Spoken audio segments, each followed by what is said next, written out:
Eric is in Charlotte, North Carolina. Hey, Eric, welcome to the Ramsey Show. Hi, thanks for taking my call. Sure, man. What's up? So I'll just get right down to the question. The question is, instead of selling our home and taking the equity and buying and upgrading a home, is there any reason we shouldn't do a cash out refinance and remodel our current home to basically be the home we would have purchased otherwise? Well, I don't teach people to borrow money or to borrow more money. If you do sell and you go buy a different mortgage, I guess that has the same exact effect to your point.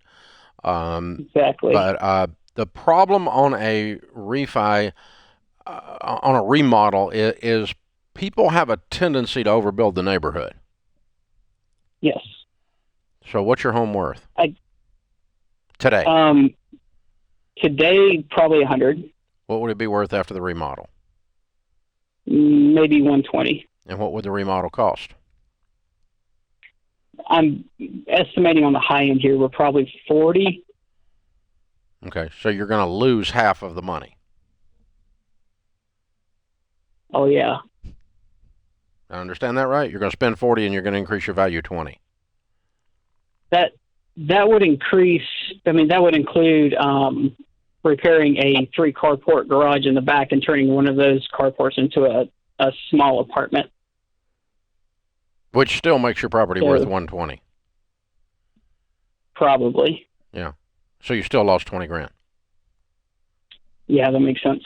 Missing something? No, I think the math on this doesn't add up. It doesn't sound like it's worth renovating here. If he wants to upgrade and sell the house, that's fine, but it doesn't seem like it's worth doing this cash out refi and doing all these renovations to only get that much extra. Yeah. If you could increase the value at least exactly what your cost was, then we'd have an argument to have. And the next question would be, if you have a $140,000 home, what is the average home? Are you in a neighborhood or in a rural setting?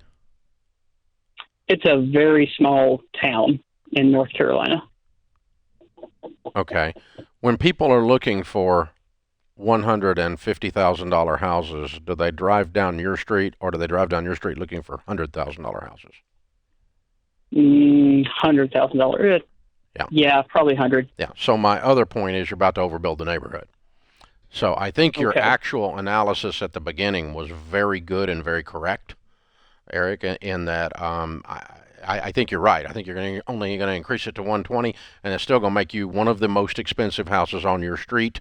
And that's the very end of the piece of real estate you don't want to be. You want to be one of the least expensive homes in your area because you're going to get the most increase in value and have the highest probability of selling it when you get ready to turn it over.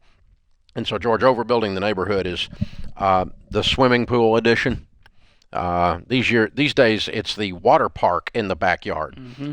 When I was growing up, on the other side of the tracks, a swimming pool was actually a swimming pool. Today, when people talk about a swimming pool, it costs more than a house. Well, there's landscaping, there's the slide. And so he's not doing that. That's not what he's doing. But sure. That's the kind of stuff that sets you up for spending 4 times as much as you're going to increase the value. And you talk about that in the Financial Peace University lesson on real estate, making sure you're not overbuilding.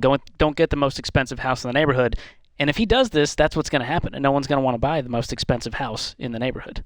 Yeah. I actually just sold my personal home, and I had violated that. You overbuilt, that's Dave. One of the reasons that was, it's a big stinking house. But one of the reasons I sold it was this hot real estate market was a good time to undo that mistake and get out with my skin intact. Yeah. But it was not the main driving reason. The main driving reason was Sharon says time to move, and we operate around our house on SWI. Sharon wants it. It's my favorite rule. And so you've got Whitney wants it, WWI. Yes. Oh, yeah, we're feeling that. Yeah, and that's pretty much what you do if you're a smart man. Yes. Yeah. It all comes down to patience.